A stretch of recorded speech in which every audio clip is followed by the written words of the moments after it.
सदन आज चर्चा कर रही है। अध्यक्ष महोदय, सदन की परंपरा, विधि, ये सारे चीजों की संरक्षक आप हो। इस चर्चा को शुरू करते हुए प्रारंभ में अत्यंत कुछ माननीय सम्माननीय सदस्यों ने आपकी दक्षता और आपकी विवेक के ऊपर भी चर्चा किए। मैं बड़ा विनम्रता के साथ दोनों पक्ष के मित्रों को यह निवेदन करना चाहूंगा, इस प्रकार की चर्चा में जब देश नजर डाला हुआ है और देश इस घटना में चिंतित भी है, हम विश्व में एक नई शक्ति करके उभर रहे हैं, उस समय में राष्ट्रीय राजधानी दिल्ली है। दिल्ली में कुछ घटना किसी भी प्रकार की होगा तो सभी के मन में एक चिंता होती है। और जो घटना पिछले 27 जुलाई को हुई है, इसको कितना भी हम खेद प्रकट करें, कितना भी हम दुख प्रकट करें, उस परिवारों की कोई भरपाई होने वाला नहीं है। और मैं मानता हूं सदन शायद इसी विषय में सहमत है। हम उन परिवार के प्रति अपना श्रद्धांजलि ज्ञापन करते हैं और निश्चित रूप में हम सभी की दायित्व बनता है ये घटना आगे कैसे ना हो, उसकी दायित्व किसकी है।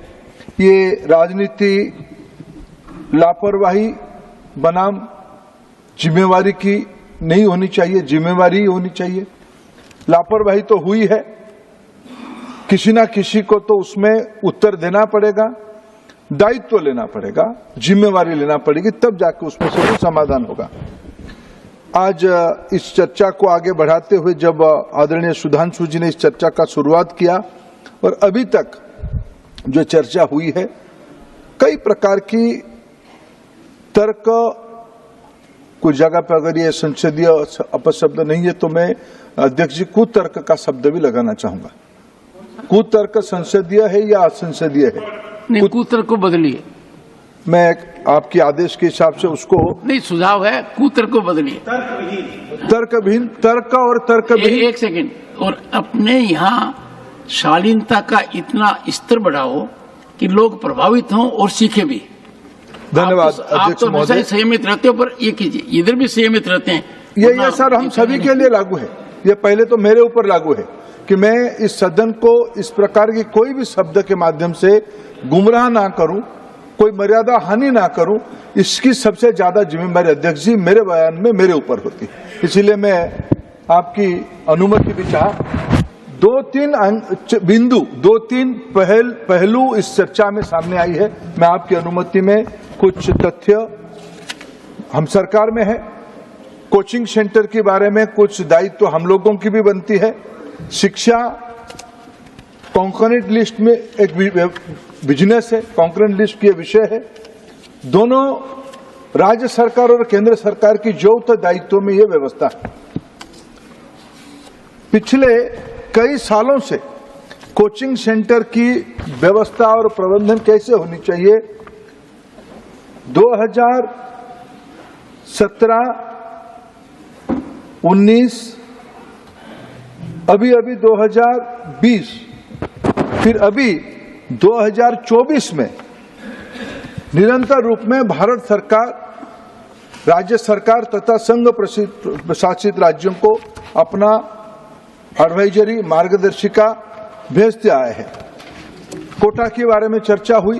केवल कोटा नहीं, देश में अनेक जगह पे इस प्रकार की जब दुर्घटना होते हैं, कुछ कैंपसेस में भी कुछ दुर्घटना होते हैं, तब एक कोचिंग सेंटर की व्यवस्था कैसे होनी चाहिए, इसकी एक निरंतर मॉनिटरिंग, निरंतर जानकारी, सुझाव राज्यों को दिया गया है, जिसमें कोचिंग सेंटर की रजिस्ट्रेशन होनी चाहिए, उसकी मिनिमम स्टैंडर्ड रिक्वायरमेंट्स क्या होनी चाहिए, सेफगार्ड बच्चों के बारे में क्या क्या लेनी चाहिए, और उसकी निरंतर मॉनिटरिंग कैसे हो, और उसमें कुछ कोई खिलाफ करता है तो उसकी पेनल्टी व्यवस्था क्या हो, और राज्यों ने क्या क्या किया है। अनेक राज्यों ने, अध्यक्ष महोदय, बिहार, गोवा। वेलकम टू के mall, a premium project by Kaleen Group. K-Mall is in the heart of Kolkata's electronic, garment and lifestyle hub, Khidirpur. K-Mall, which is designed as a world-class mall, is the outcome of endless effort of our experts, combined with modern superb techniques and new age design. Book now